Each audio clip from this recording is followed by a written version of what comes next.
Welcome to Mode Bespoke. I'm Atenas, and today we're going to be making the knit stitch short scarf. Let's get started.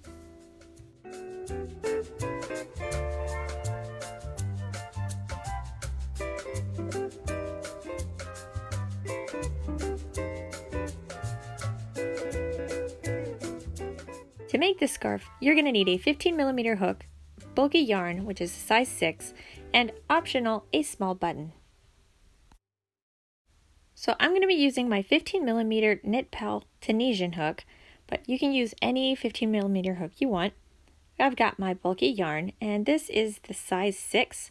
I'm using Hometown USA by Lion Brand, but you can use any yarn you want. I'm using approximately 81 yards, so that's just one skein of this yarn. We're going to begin with a slip knot, so wrap the yarn around 2 fingers. And you're going to insert your hook into this first loop, so right here. Going to grab the yarn that's behind it, and you're going to pull through. And you're going to tighten the knot by pulling on the 2 threads, like so. We're going to chain 9 stitches. So you're going to yarn over and pull this top loop through this bottom loop. So that's 1. And you're going to yarn over and pull this top loop through the bottom one, that's 2, and just continue until you have a total of 9 stitches. Now this is going to be the width of our scarf, so if you're using any other size yarn or hook, just make sure that you make a chain in any number of stitches you want, as long as it gives you the width that you want for that scarf. This scarf measures 5 by 35 inches or 12.7 by 88.9 centimeters. So we're going to begin with a row of single crochet. So we're going to skip the first stitch, this one, and we're going to insert our hook into the second one. So insert your hook into the second stitch, and you're going to yarn over and pull up a loop. Once you have 2 loops on your hook, you're going to yarn over and pull through both of those loops. So yarn over and pull through these 2.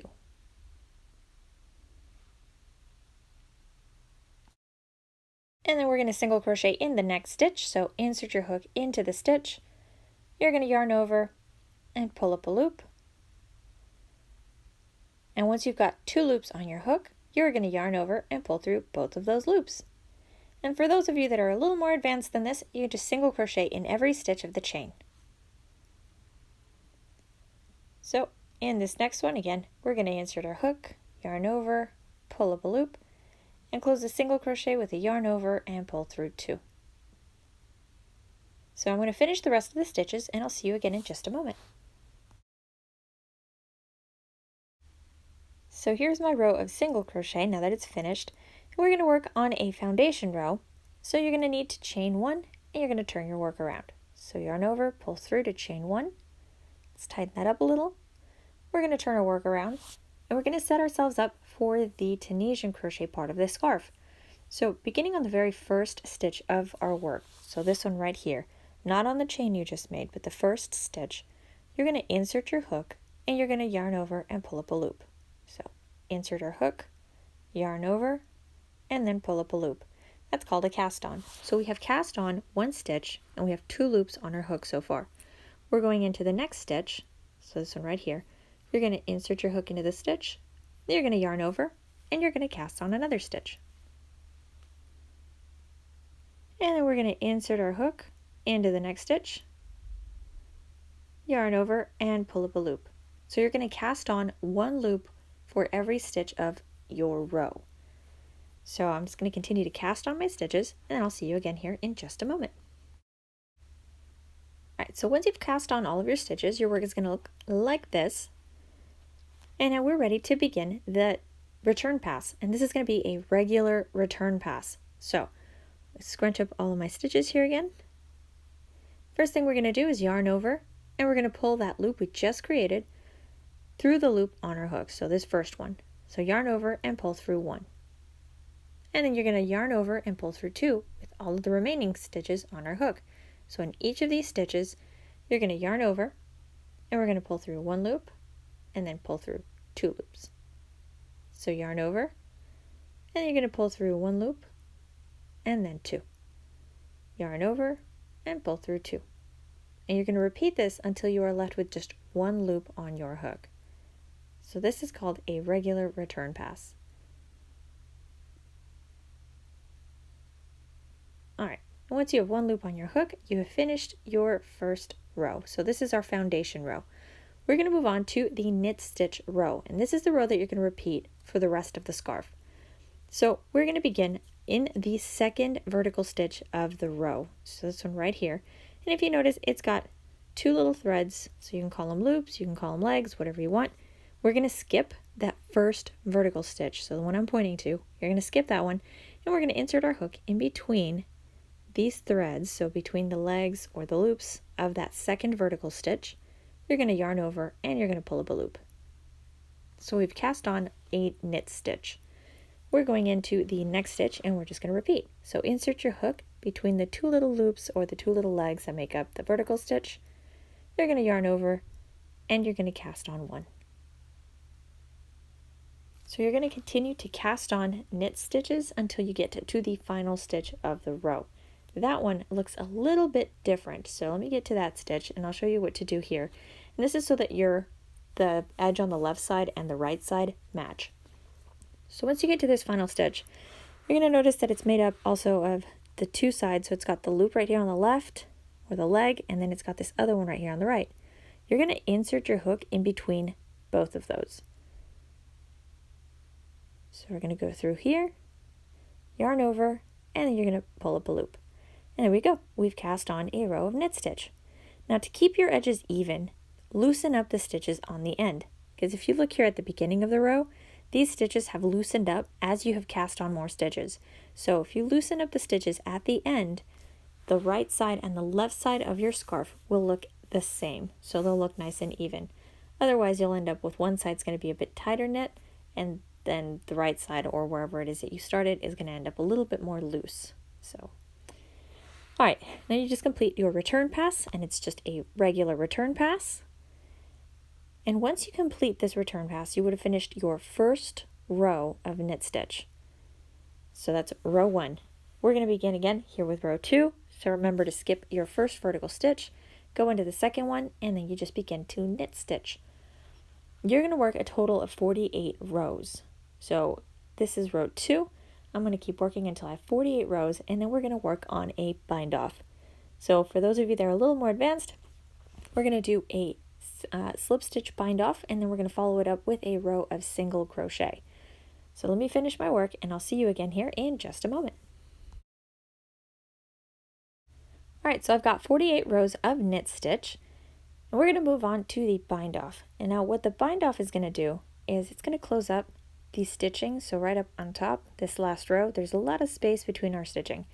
And we want the top end of the scarf to match the bottom end as well. So we're going to work a slip stitch bind off. For this, we're going to insert our hook into that second vertical stitch, and we're just going to cast on a knit stitch. Once you have 2 loops on your hook, you're going to pull this top loop through the bottom one. So you're going to slip stitch. You're going to repeat this in the next stitch. So cast on a knit stitch, and then you're going to slip stitch. So pull this top loop through the bottom one. And then you're just going to do this is kind of long, a knit stitch, slip stitch. That's hard. You're just going to continue this bind off until you complete the row. So don't forget to also create a slip stitch in the last stitch of the row, or the final stitch of the row. So I've got this one, and then I've got the final one, so I'll work here. So don't skip this last stitch. So also just cast on, and then slip stitch. And then we're going to chain 1. You're going to turn your work around, and we're going to do a row of single crochet. This is what your scarf is going to look like when you turn your work around. What you're looking for are the stitches here that kind of look like these little chains right here, or these little sideways V's. So this is the back of the scarf. You can't see them very clearly, but if you turn your work a little bit towards the front, so tilt it just a little bit, you'll find the stitches that we need to work into. So once you find your stitch, you're going to single crochet into that first stitch. So insert your hook into the stitch, yarn over, and pull up a loop. And once you've got 2 loops on your hook, you're going to yarn over and pull through both loops. And there you go. So you're going to single crochet in each of the stitches along the top part of your scarf. This is going to weigh down the scarf so that you don't have that Tunisian curl. So at the beginning of the scarf, we did that row of single crochet. And we're going to do here a row of single crochet at the end. So we have 2 matching ends and it weighs everything down. So you won't need to block the scarf. You won't need to do anything with it. It'll lay flat all on its own. All right, so going back to this last row of our work, so this is that single crochet row, I'm going to crochet my last single crochet, and then to finish the scarf, you're just going to make a chain. So just chain 1, so yarn over, pull through 1. That's going to create a little knot here at the bottom. You're just going to tighten that knot, and you're going to cut your yarn. So leave a few inches, you're going to weave this in. So we're going to cut, and we're going to pull our hook out, and we're going to take the yarn along with it. And then we're ready to weave in the ends. So whenever you do a crochet project, you always want to weave in your ends because you don't want any of your work to unravel when you wash it. So whether you have to machine wash or hand wash your project, it's really easy to unravel if you don't go through and weave in ends. So I'm going to grab a tapestry needle or a yarn needle, whatever you have. So this one is a really large yarn needle that fits my yarn. So we're going to pull that through. And then I get a lot of questions about how to weave in ends for Tunisian work. So all you do is just working on the back of the project, you're just going to make small stitches. So I just stitch through, and this is just along the back side of the scarf. So I'm not pulling through the front side because we don't want any of the weaving in to show. So just working along the back side, you're just going to create a series of small stitches. And I like to stitch in a square shape. So it just makes it easier for me to keep track of where I'm at. So I'm just going to make small stitches, switching directions constantly to create a bit of a square. And I'm going to repeat this until I run out of yarn. So you can move it around a little bit if it's starting to bunch up on one spot. But the goal is just to go around a few times to make it a little bit more difficult for your work to unravel. Once you're left with a really small end, I like to find a nice long stitch or an area where I can hide a long stitch. And I'll just push my needle through. So see, I work a really big stitch like this and just get all the way through. Just to try to get that little bit of the end to tuck in or to. Once you finish weaving in this end of yarn, go to the beginning of the scarf because you have another tail end that you need to weave in, and then you're ready to add on the button. All right, moving on to the optional button for the scarf. Now you can pick any button that fits through the stitches. So insert the button like this, just push it through in between the knit stitch. This is just to make sure the button fits, and that way you don't have to work a buttonhole into the stitching. So you're going to try your scarf on. So I'm going to turn it this way so that it kind of looks like I'm trying it on. So you try it on, stand in front of the mirror, and then you're going to fold your scarf the way you want it to fit. So fold it over, and then you're going to just hold the button onto the scarf and find a place where you want it to be. So I want it to be right here on the corner. I think that looks nice. I'm going to use this front half of the scarf, so the one here on top is going to be, or it's going to work as the buttonhole. So I'm not going to sew the button onto this part. I'm going to sew it on to the bottom part. So right down here. Just go through, stitch in your button, weave in any ends, and then your scarf is ready. So for those of you wondering about the hooks that I was using at the beginning of the video, these are the Knit Pal Tunisian hooks. Now you can find these on Amazon, and I'll leave a link down in the description box below. This is the jumbo set, so it comes with a set of 3 hooks. So it's 15 millimeters, 20, and 25. Now these are corded Tunisian hooks, so it's got just the bendable cord at the end, and you can choose from different cord lengths.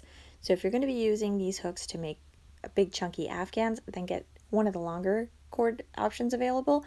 If you're going to be using it for smaller projects like hats or scarves, then you can get one of these shorter cords.